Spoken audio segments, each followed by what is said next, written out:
Okay, then maybe that wasn't the most realistic noise I could have made for a tiger, but who doesn't like animals? Actually, I can think of a few people, but I'm hoping that you like animals because one of my most favorite, no, it's probably not a phrase, but one of my best poetry inspirations comes from this buddy, or animals in general. Feathers, horns, and claws. And paws. In other words, writing animal poems. Pouncing tigers, shimmering koi in enchanted ponds, wild wolves howling, ow, in the Arctic night. There are millions of species of animals in the world. So if you ever say, I have nothing to write about, just think about animals and you'll get a couple million ideas that'll flood into your head. When I'm not sure what to write about, I often turn to my friend in animals for help. There are so many different types of animals: whales, turtles, chipmunks, squirrels, chimpanzees, dogs, cats, and bears, and tigers, of course, just to name a few, that I'm not likely to run out of ideas anytime soon. Every animal you look at, remember, imagine, or see in a picture or on TV can be a source of inspiration for poetry. That means that animals literally offer millions of ideas for poems. You can even take a real animal as inspiration and then make up funny details about it. This may not come as a big surprise to those of you who have read through Dancing Fingers already, but my poem in Dancing Fingers, My Dog Daisy, is not exactly true to life. So, for those of you who haven't read it, My Dog Daisy is this poem about a dog that eats liquid lead and, dies. And I took a real animal, a dog, and then I made up a weird story about it. I don't even have a dog named Daisy, or a dog at all. And so that brings me to, you can really make up stories about the animals you see in real life. And you can write about the way animals look, move, smell, or how their fur feels under your skin. So there are really many, many parts of animals that you can write about. From prancing show poodles to earthworms that move by the balance of fluids in their bodies, animals are endlessly amusing and interesting. I can write poems about the way they look or move. I can write poems about their smelly, dark caves and their warm grasslands. I can even use an animal as a metaphor to talk about something completely different. So does anybody know what a metaphor is? Well, a metaphor is something that you use to represent something else. And we'll be talking more about those as well. You can use an animal as a metaphor to talk about something completely different. So for instance, I know that one metaphor that may be familiar to all of you would be the eagle, right? So we have an eagle over here. And what is that a metaphor for? Well, in many cases, the eagle is a metaphor for the U.S., or actually it's our national animal. So that is a kind of metaphor. And you can write a poem about your pet. So if you're really thinking a little less high and mighty and more a little bit down home, then you can think about your pet. You can write a poem about a wild animal that you love. So lions, elephants would be a few good examples. So poems really allow us to think about these wild animals and express our feelings about them, as well as the pets that we know well. What? You don't like animals? What animals are you scared of then? Elephants or mice? Some of the most intimidating animals can help us create poems. What is the scariest thing about this animal? Is it something obvious, like its sharp claws, or is it something more subtle, like the sound of its footsteps or the look in its eyes? And subtle would be less obvious. So you can write poems about the things that scare you.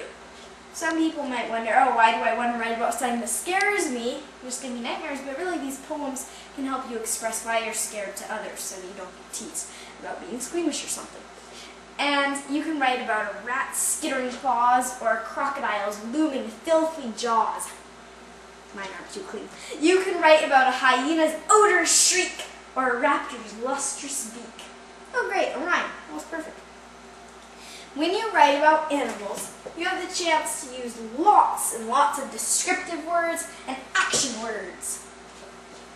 That's my action move. So for instance, as far as descriptive, we can have something like shimmering, rotund, silky. And then action words, that's personally my favorite. We could have stuff like leap, snarl, hiss. And you can describe an animal's sleek coat, its glimmering scales, or its glowering eyes. Cheetahs are swift-moving. Cougars pounce from branches. When we write poems about animals, we get to use exciting action words, such as pounce, prance, snort, and snarl, for a few examples. For example, I use lots of action words in my poem, Wolf. Here it is. Wolf. My paws walk over earth and stone. I call the wild my only home. My teeth will break the thickest bones. I howl, ow, in the moonlight alone. My feet tap by the haunted mere. My howl common folk can hear. And when they know that I am near, they shiver in their climbing fear. My howling run through the streets, my rush at the coward's feet, my mad desire for bloody meat.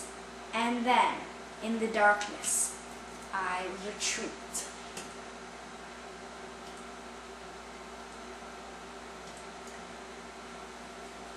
And a mirror, by the way, is in this case a lake. So specific action words, like, and I'll go back and highlight them. For instance, break, you can highlight that. This is a specific action word. You can actually see that break. Howl, another good action word, to hear something. Let's find some more action words. You can guess them. What about tap? And then here's another howl. So these are just a few examples of action words that you can use to help your readers visualize and hear the poem. Shiver, climbing, these are all excellent action words. So in poems, you really have the chance to use these and make our readers shiver and have climbing fear if you want that to be the purpose of your poem. So here are some writing ideas. Now it's your turn. You could write a poem about your ideal imaginary pet. So for instance, I know that when I was little, or littler, I'm still little, then I and my sister especially, we both really wanted a pet. But our parents were like, oh, they'll have fleas, or I don't know, they'll eat random stuff and bite us and that kind of thing. So they would always come up with excuses not to get us a pet. And my sister and I, we would really have all these ideal imaginary pets. As a result, I would be thinking of a really nice furry kitten, and so would my sister, and she'd be thinking of an intelligent chimpanzee, all these different kinds of ideal imaginary pets. So if you don't have a pet, or you just think that your pet that you have is not adequate, then you can come up with an ideal imaginary one. Write a poem about the rampage of a formerly meek and mild animal. So have you ever imagined maybe if a mouse started going all around the countryside and rampaging? That might be interesting. Using specific action words, or write a poem about a wild animal on the hunt.